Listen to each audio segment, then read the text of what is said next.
The penultimate week of the 2024 NFL season has almost come to a close. Implications across the board for the draft order and, of course, the playoffs. We're breaking it down today on the Locked On NFL Scouting Podcast.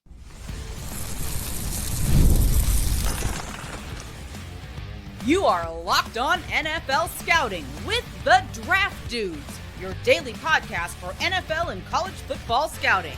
Part of the Locked On Podcast Network, your team every day. What's better than this? It's guys being dudes here on the Locked On NFL Scouting Podcast. We're the Draft Dudes. I'm Joe Marino from Locked On Bills. He's Kyle Krabs from Locked On Dolphins.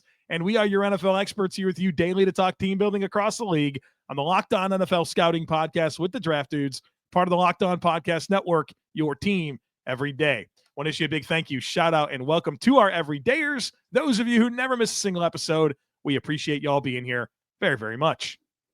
Joe, happy Victory Monday to those who are celebrating. After teams celebrated Victory Thursdays and Victory Fridays and Victory Saturdays, or I guess Sundays. Yeah. No Victory Saturdays unless you played in a bowl game. Week 17 is in the books. There's still, 3 division titles that are up for grabs, technically. Yeah. There's a playoff spot in the AFC with 3 teams eyeing the 7 seed and a trip to Buffalo as their reward. We have 9 teams within 1 win of each other at the top of the NFL draft order with 1 week left to play. Just insanity across the board, which the league has to be just tickled about, right? It's what they hope for, is you get to all of the drama of a final week of play that awaits us next weekend. But we're going to start by breaking down the outcomes in the AFC here today on the show from this past weekend's games and what it means for these teams. I guess you have to go back to Christmas, right? Where the Chiefs clinched the 1 seed with their win over the Steelers. And walk over the Steelers. Yeah, so the Steelers are definitely just not trending in the right direction right now. They've lost 3 in a row, and we kind of felt like this was going to happen. We said, look, we're going to find out about the Steelers.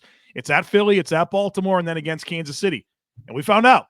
We found out that they're an okay team that's not really equipped to go toe-to-toe with the best teams in the National Football League, and now they face a game against Cincinnati on Saturday that obviously has a lot of implications for Cincinnati as they need win and help to get in as the 7 seed. And Pittsburgh, they'd like to be able to, if somehow, I don't expect it to happen, if somehow Baltimore loses to Cleveland, which, my God. Which is the first game of the week. Right. Because so it happens Pittsburgh will know. But the big thing with Pittsburgh is they'd like to be the 5. You want to go to Houston, right? Houston. You don't want to go to play, presumably Baltimore. Right. For a matchup in that. Because Baltimore beat them in Baltimore pretty handily 2 weeks ago. I mean, they rushed for 220 yards. Doubled them up 34-17. Yeah, I wouldn't like that. I don't think anybody wants to go to Baltimore. But if you're Pittsburgh and you can avoid that and be the 5 and go to Houston, that's a big deal. They got to want that. What a goofy game, though. Like, from just the Russ Wilson, like, I know that this feels like an eternity ago because it happened last Wednesday. Right. But that entire exchange with Russell Wilson and the interception and then being in a position to score, the turnovers were just brutal. And Kansas City's flipped their switch, which is exactly what you thought was going to happen, is they've now flipped their switch. Russ Wilson gets the touchdown taken off the board, and then he throws the ball into a Kansas City Chiefs team meeting for the interception. I'm like, okay, I don't need to invest much into this. Kansas City's going to win. They're going to be the 1 seed. Right. And then for as uneventful as that game was, the next game was even less eventful, where Houston scored 2 points on a safety. And the Ravens ran away with it. And then I think at that point, the next AFC game was the Chargers laying the smackdown on the Patriots on Saturday to punch their postseason ticket. And the big domino effect from this game is that the Patriots are now in the pole position for the number 1 pick in the NFL draft. And I know we'll talk about that a little bit later, but just did not stand a chance. Right. Hot knife through butter for this Chargers offense against this Patriots defense right now. I think it's a great story to tell with Harbaugh year 1 with the Chargers, 10-6, potentially an 11-win team. They're in, and obviously it's not a perfect team, man. They have issues and things they got to get better at. But what a great year 1 story, and I think that's kind of what you were hoping for with when you're the Chargers, where you have an established quarterback with high-end talent, and you have some good infrastructure in terms of offensive line. You bring in a coach like Harbaugh. I think you're hoping to get to this point in year 1. This isn't like, let's win 7 or 8 games and build, right? I think it's a good story for them to be in this position, and obviously sets a really good foundation. I don't think they're built to go on a deep run, but they're in a good spot for year 1 of this Harbaugh regime. Dude, they have 9 turnovers on the season. Yeah, it's helpful. You can that'll do it. Yeah, that'll do it. Number 1 scoring defense, 281 points. Some good talent rushing the passer. They've got a very robust group of guys that get after it between Tuipulotu leads the team in sacks this year. Obviously, Khalil Mack, Derwin James has been Derwin James from a defensive weapon standpoint. Bud Dupree's been a nice, productive pass rusher for them. Puna. Obviously, Joey Bosa and then Puna Ford, the emergence. Imagine being surprised Puna Ford's good. Like Sean McDermott is stunned. The whole league just couldn't care about Puna Ford. And I watched tape of Texas. I knew what he was. So did you. You watched him in Seattle in the National Football League. He was a pretty decent player. How about their young players in the secondary, though, or Tarheeb still is one of the stories of the year as far as the draft perspective. And he leads his team in interceptions and passes defense. So they've done a heck of a job identifying some talent for their scheme. Houston, concerned about you. You're the 4 seed. We'll see what you can do. The Bills are the 2.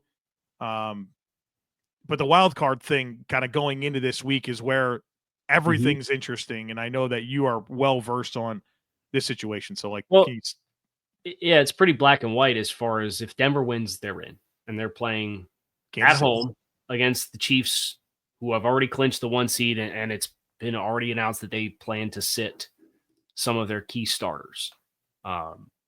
So for Denver fans, you got to be really excited about that outlook where you win and you're in. You control your own destiny. The team that is next closest to controlling its own destiny is the Dolphins.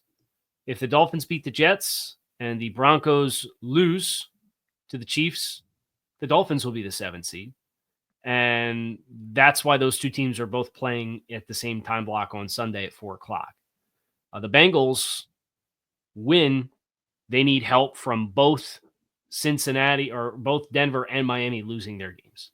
So they have to win, and Denver and Miami have to lose for Cincy to get in. Yes. So that's why Cincinnati's playing on Saturday, because there's no win in or lose direct implications for other teams. Like if Miami played on Saturday and they lost, then the Broncos would have a significant better, they could read the tea leaves and see where Cincinnati's at, and it makes it a little harder to scoreboard watch when it's, you need that much help. So credit to the Bengals for a gutsy win against Denver themselves. Boy, was that tough to watch at the end from both coaches. Also, Chase Brown. The ankle sprain. He goes down only for Burrow to go in on the next play. What are we doing? So I forget who it was, but somebody was like, Chase Brown's sacrifice to go down in bounds and let more time come off the clock was greatly appreciated by his teammates. He's hoping to play in week 8. I'm like, you'd have thought they sawed his foot off on the field for an ankle sprain.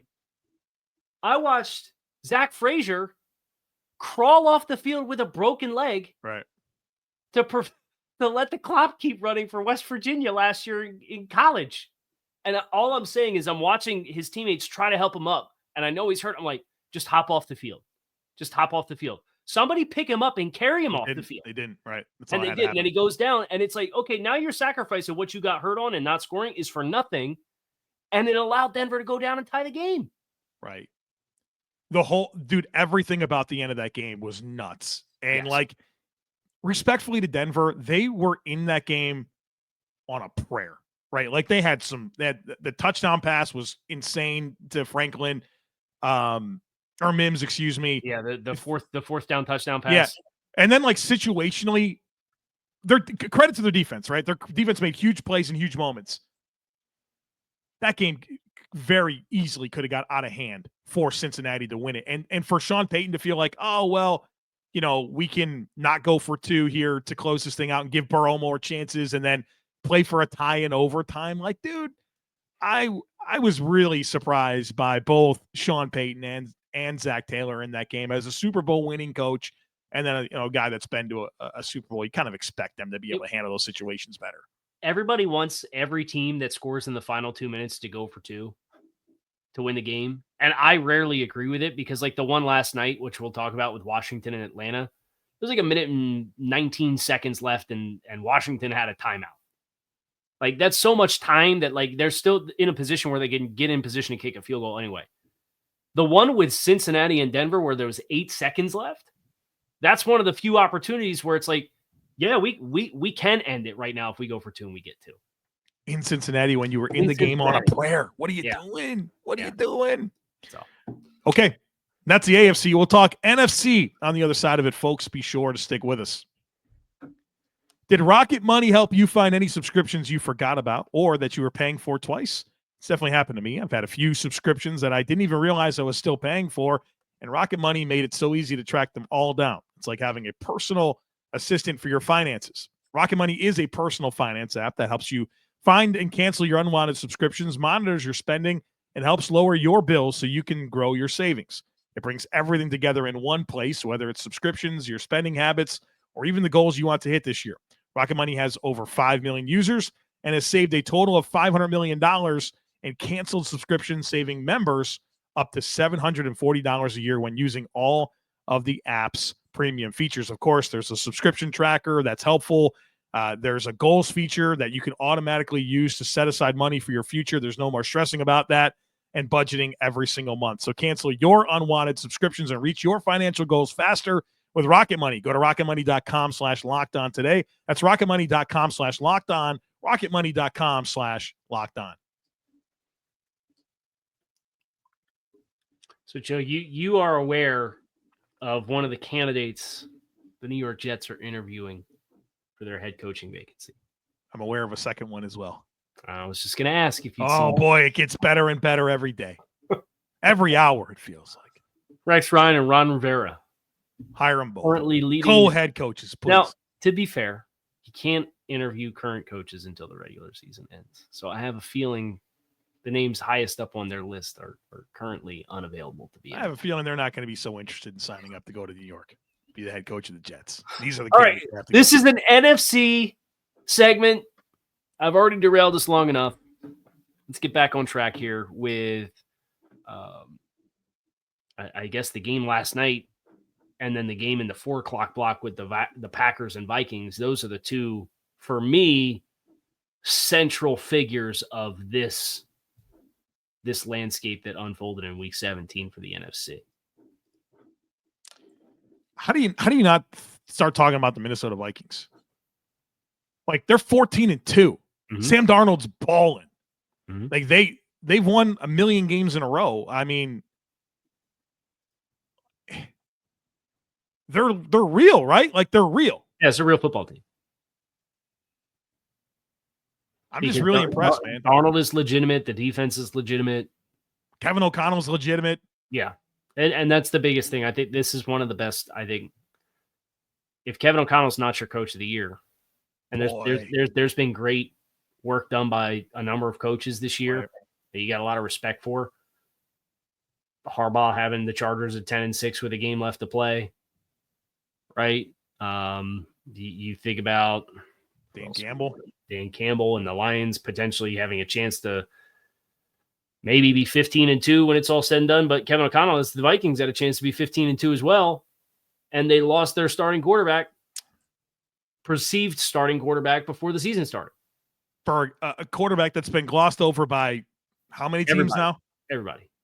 A quarterback needy team like the Panthers couldn't make it work with the Jets. I saw that picture of Baker and Sam in Panthers insane uniforms going around on the timeline yesterday. Insane.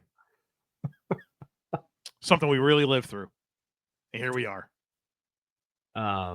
What is it? What I saw the stat: Baker Mayfield's thrown the most touchdown passes in the NFL since 2022. Mm-hmm. I think like as of 2 weeks ago, he was one of like 3 that had 60 plus touchdowns. It was like him, Jared Goff, and I think maybe Josh Allen. Okay. So yeah, like regardless of what happens next week against the Lions, Kevin O'Connell's coach of the year. I think so. Would that be the best record ever for a? There's no way a 5 seed has ever had, or a wild card team has ever had 14 wins before, right? Certainly hasn't happened. As a matter of fact, there's not very many times that a 14-win team isn't the 1 seed, and you have a chance to have that in both conferences with the Bills and the Vikings. Wait, the first time since like 2004 or something like that a 14-win team didn't serve as the 1 seed for the respective conference. And this makes sense when you put it through the lens of the other side of the coin. There's good teams, and the bad teams this year are bad. So it makes sense, right? It's like, oh, we've got 9 teams with 4 wins or less going into week 18. Yeah. And then you've got just an embarrassment of riches with a 15-1 team, a 14-2 team, a 13-2 team that's probably going to be 14-2 here in just a hot second, a 13-3, a 13-3. And then everybody else is kind of clumped together around 500. And then you've got the bottom third of the league that just stinks out loud. How about the Rams winning the NFC West? Starting 1-4 in the process. Yeah. And it felt like every team had their moment in the sun, right? 49ers, the hot team coming in as the reigning NFC champs. We had the Cardinals had their moment. Seattle had their moment. Oh, it's the Rams. Like young football, like very young football team. I know their quarterback's not young, but it's back-to-back years they were able to really rally and make it happen. And now they're in a situation where they're going to be the 3 seed in the NFC. They're going to have a good chance here. I mean, they might get a chance to host Washington. That feels manageable. This is a team that might be able to go on a run here. And they haven't. What's so interesting is they had that big 44-point outburst against Buffalo. Yeah. They've scored like no points in the next 3 games. Yeah. But they have some variety in their scripts, which I think is a good thing. They're capable of beating you in a number of different ways. Yeah. I think depending on what happens with San Francisco tonight, the Rams might have the worst point differential in the NFC West. Well, they 41-10 loss earlier in the year to the Cardinals, right? Yep. That doesn't help. They had a 17-point loss to the Eagles. And then their wins are all tight. It's not like they're not killing anybody. Right. It's just how are they choosing to win on any given week? Their biggest win was 30-20 over guess who? The Vikings. But that I think that's a great point of like, right. This is not a team you want to play. Yeah.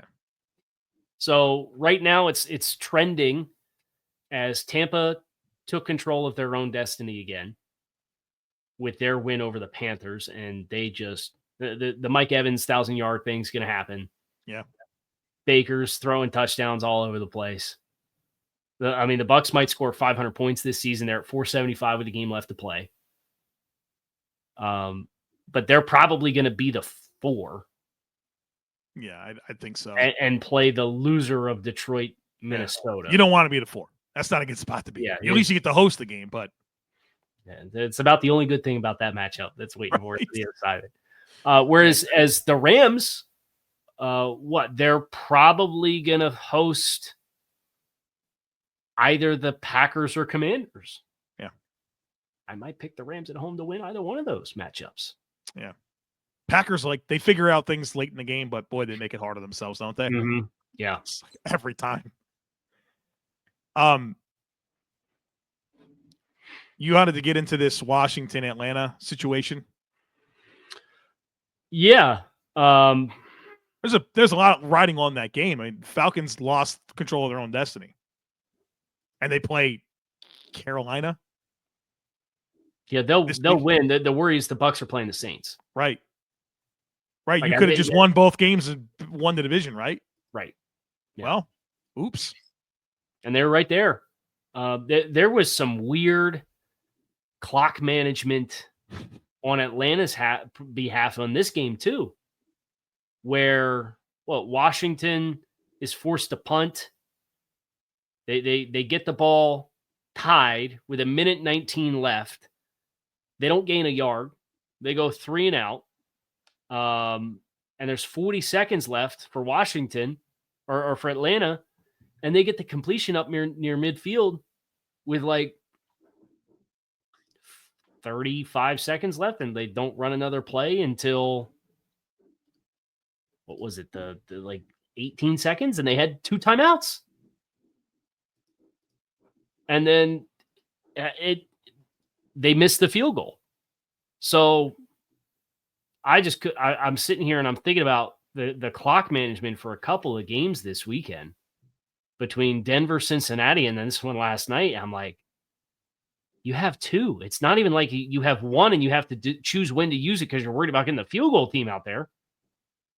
So I think you kind of made your bed and had to lie in it. And then credit for Washington for going 12 plays, 70 yards, and their first possession of overtime and killing the game.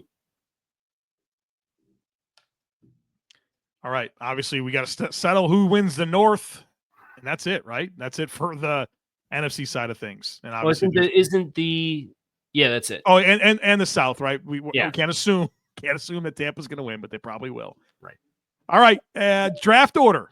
New team picking number 1. We'll talk about that next. Be sure to stick with us.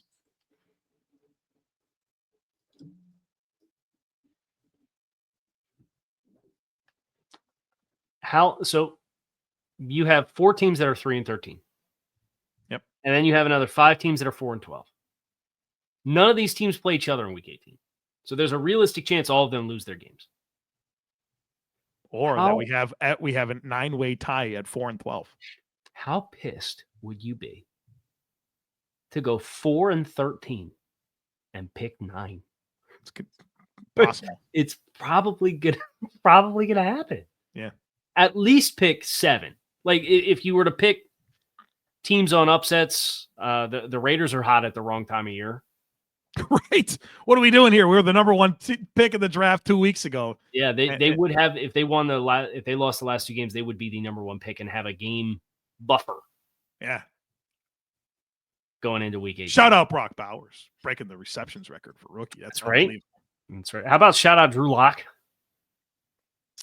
Drop the game of all games.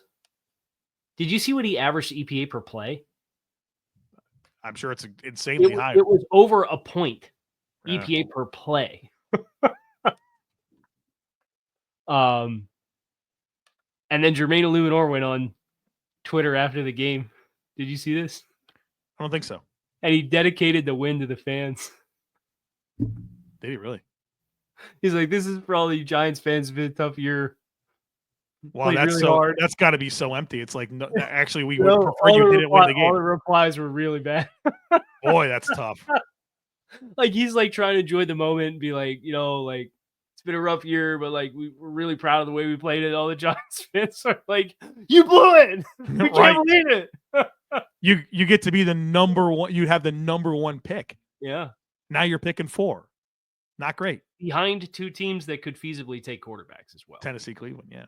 Tennessee, Cleveland. So the Giants, New England's going to get to ask the question, how much you want to pay? So here's the thing with New England. They host Buffalo in week 18, and Buffalo's locked into the 2. And they're going to rest Drake May. Well, they said that Gerard Mayo said everything's on the table, which is interesting because for some of these situations, like you're not sure if the GM and head coach is going to be around. You kind of feel like Gerard Mayo is going to be there, right? Like this would actually be beneficial to have this opportunity because you can do what Chicago did in the Bryce Young trade, right? Like that's staring at you in the face. That's to go with all the cap space that they have. Like they have like $30 million more than any other team next year. They've got high draft picks in every round, including the Falcons 3. Now all of a sudden they're going to get a king's ransom to trade out of one. Go It's- lose to the Bills, I guess, right? It's a dream come true for them. If they lose. Or for their build. Now, you still have to hit the picks, but you could load up. Yeah. And what? I can't imagine that this team's going to do business with the Jets, who are currently picking 7. I could see them maybe like if Jacksonville beats the Colts. I could see them maybe getting up to 6. If Giants? The Giants are the easy team because they're still at 4. The question, Cal, though, is what team really is in position to do this? For like none of them. Right, so that's what's hard about it. It's like we're not talking about world-changing quarterbacks. Like maybe Shador or Cam Ward will be a good player, but these aren't. Sign Kirk Cousins? You sign Aaron Rodgers? I don't know. I've listened to you for years talk about being ready for a quarterback. Not only are you not ready, but you're going to give up a ton. I'm not going to be in support of it. I understand if you're the Patriots, you should want to do it, and they should try to. But I'm not sure. I'm not sure that there's going to be quite the opportunities that you think. The team I would go after is the Raiders. And if I were the Patriots, I would be willing to go all the way down to 8. 100%. Because I think there's enough blue chip players that if you get the 2 quarterbacks that go in the top 8 picks and you're picking 8, you're still going to get one of those blue chip players. And if you go down that far, you can ask for more. I would think at 8, they're still going to be able to get something like maybe Tet McMillan. Will Johnson, probably offensive lineman of choice. Yeah, they could get their first offensive line. There will be a front 7 player that will fit them if they want to get a Carter or a Walker, one of those types of players. Like, that's a good spot for them to be. Now, they probably don't get Travis Hunter, but maybe that's... I would... And Travis Hunter's an amazing talent. But the difference of Travis Hunter and nothing else versus Will Johnson and probably tons of other things. Yeah. That'd be a dream come true. So Patriots, go beat the Bills. Sure. Needless, Joe's rooting for the Patriots against the Bills in a head-to-head matchup for the first time in his life, right? Like, I'm just rooting for no injuries. If the Bills win, that means the Patriots don't get the first pick, so that's cool. If the Bills win, that means the Patriots do get the first pick. They do get the first pick, yeah, exactly. That's not cool. But the Bills will get their 14th win to be the most ever in franchise history. That's pretty cool. That's decent, right? You've already seen some history this year for your team. It's every week, man. It's been longest field goal in the history of the franchise. You saw that this year. That's that one sticks out to you for some reason. Yeah, I don't know why. That's the one that stands out. It's just because I know how much you love special teams. That's I do. Thank you. Yeah, Tyler Bass really needed it for his mental health. Yeah. Sure. One thing we didn't talk about in this show that we just need to is the Colts losing to the Giants. Like, you see Pat McAfee go in on him. Boy, he did. And the fact that Pat McAfee doesn't have time. Okay, he doesn't have time. He wrote a freaking article. He made time to write that post, man. I'm just hoping he unblocks me someday, you know.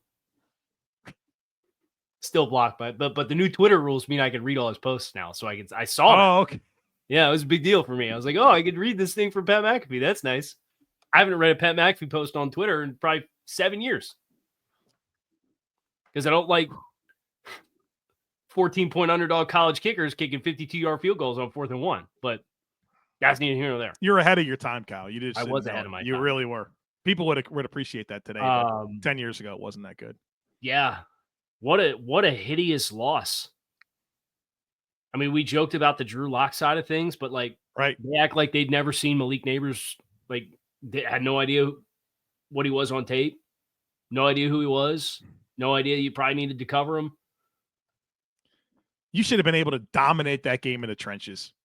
Like, that's a game that the Colts were kind of built for. And I understand Richardson couldn't go or whatever. That's back-to-back, just like season-ending, horrible losses for the Colts. Yeah. Horrible. Yeah. And, I mean, the Flacco's play wasn't, for all of the endearing comeback player of the year stuff with Joe Flacco because he came back and took the Browns to the playoffs, it's kind of the same guy. And you saw it in the opportunities when they thought, hey, Joe Flacco gives us the best chance to win. Did he give you a good chance to win? No, maybe he's 0-3. He's 0-3 Right. and it starts. Yeah. Right. And then he gets the call in this moment where all they have to do is play defense. They would be the 8 seed right now if they won, and they'd be the team rooting for Denver to lose. And if they beat the Titans, they play the Jaguars. They'd be in a great position. And back-to-back years now where everything was on the line, and guess who wasn't there for you? Anthony Richardson, right? Mm-hmm. Not great. But the reports came out before the game that he's the guy. That's the enthusiasm, is he's the guy. And look, I think it's premature to pull the plug on him, but if you told me the Colts added a middle tier quarterback to get a competition going, I wouldn't. Drew Lock, Andy Dalton. Man, I'll tell you who made himself a lot of money: Drew Lock, because he's an expiring contract. Yeah. And if I were to get if I'm looking at Sam Darnold lighting the world on fire, and Baker Mayfield and Geno Smith and all the other quarterbacks from the island of misfit toys that have found homes that love them and are treating them right, and now magically they look like competent NFL players, Drew Lock's going to be high up on my list on guys I want to swing the bat on. I know everybody's going to point at Zach Wilson and say, oh, this is Zach, give an opportunity. And yeah, give Zach Wilson an opportunity, but Drew Lock's the one who's kind of been through the muck. He's the one that showed up and beat the Eagles in primetime when he played for Seattle last year.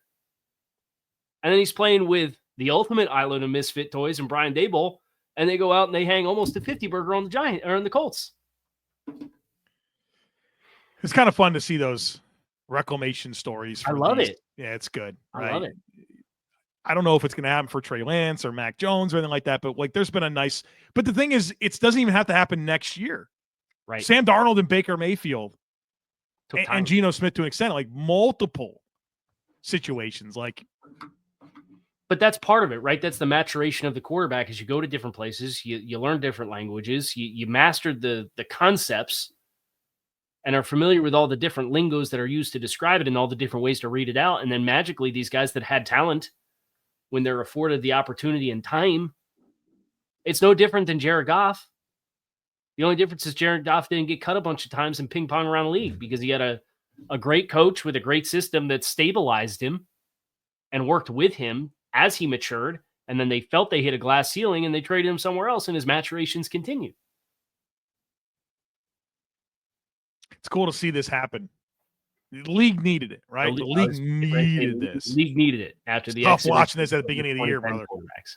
Remember all the conversations of the first few weeks of the season, quarterback plays. Now we got to ban two high safeties. It's like, man, I don't think the quarterbacks are very good. I don't know what to tell you. Yeah.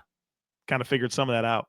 Yeah. So we'll see where it goes from here. But that's going to do it for us here on the show. Kyle Krabs, Joe Marino, we appreciate you guys as always for checking out the show. We hope you enjoy the last Monday Night Football game of the season with Detroit and San Francisco tonight coming your way. We'll be back again tomorrow with more NFL coverage, Locked On NFL Scouting. Hope to see you then.